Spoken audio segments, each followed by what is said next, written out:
So my first question is, how are ODOT crews preparing for the potential of major snowfall in the northern part of the state? Well, across the state, we've got about 1,800 plow trucks, about 3,400 drivers, and about 820,000 tons of salt ready to go.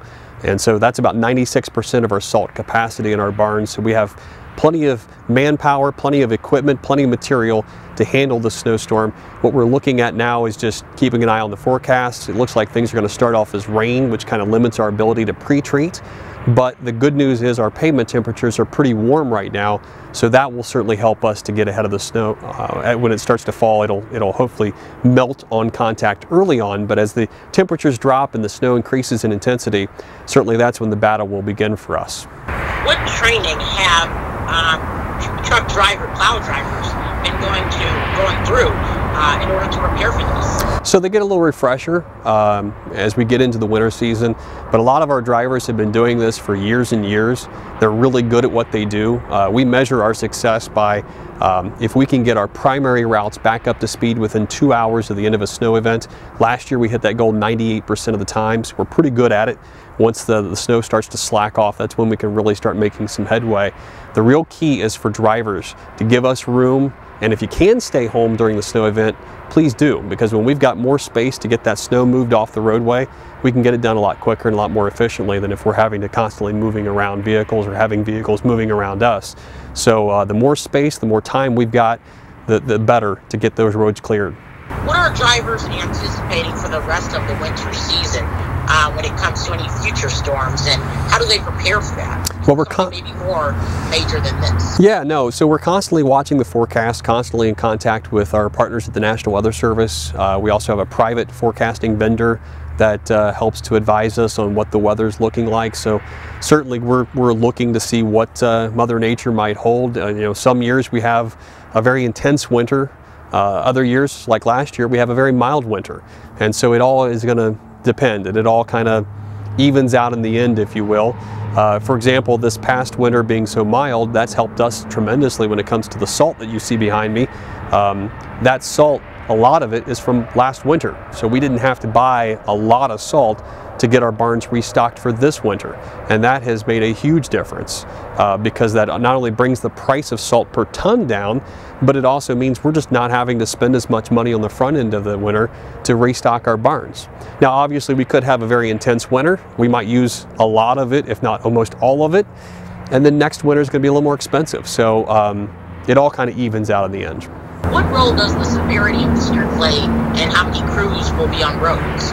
Well, our crews go on 12-hour shifts. Sometimes it goes up to 16 hours depending on what's going on. The real key, for example, with this storm will be to watch the winds. So we might not get as much snow, but if we have wind that continues to blow and drift that snow, that's going to be a real challenge for our crews to stay ahead of. So that'll be one thing we're watching for. But yeah, I mean, every storm is different. Every storm is unique. Obviously, in our world, we would rather have a lot of snow in one event than have a lot of smaller snows over the year, because that's just going to use a lot more material, a lot more manpower, a lot more overtime than if we just have one big snow event. So the amount of snow really doesn't change too much our tactics. It's really the length, the duration of the snow event, and then what happens after. Is there a lot of wind that's going to continue to blow and drift, or our temperatures are going to rise and that'll help us melt? Do we get a lot of sunshine during the day that helps us to melt?